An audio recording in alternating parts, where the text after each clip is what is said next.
About 11 billion barrels of oil have already been found offshore Guyana, and the country is set to leverage the wealth it expects to fuel development on land. As the country moves toward more oil blocks offshore and possibly find more oil, neighbouring Venezuela has rejected the auction for new oil blocks and intensified its claim to a majority of Guyana's land and the oil-rich offshore marine zone.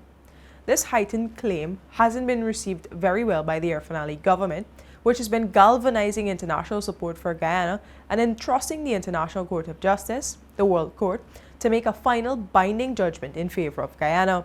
Dr. Ali spoke about recent developments at the weekend.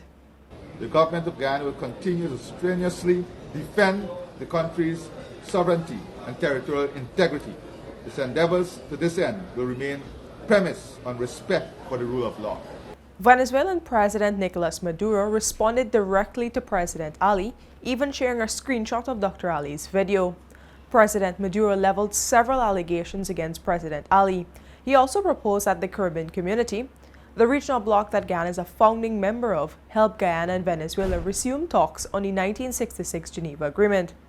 Notably, bilateral talks failed before and have been exhausted over several decades. That's why the matter was referred to in the International Court of Justice, called the World Court.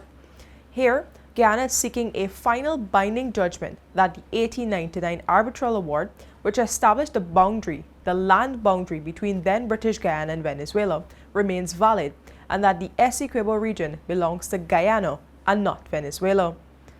And Guyana hasn't been without support. In fact, the Secretary General of the Organization of American States, OAS for short, Luis Almagro, offered his support for a judicial settlement to the border controversy.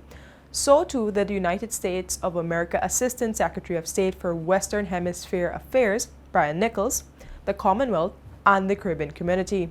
President Ali acknowledged all of this support. And I want to thank the international community for its strong and steady support for Guyana, their consistent support, and their strong position in relation to international law, the rule of law, and respect for Guyana's territorial integrity.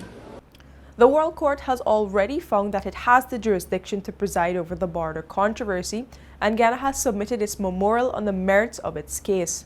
Now, Guyana awaits the judgment of the court. Reporting for the newsroom, for Shani Raghaber.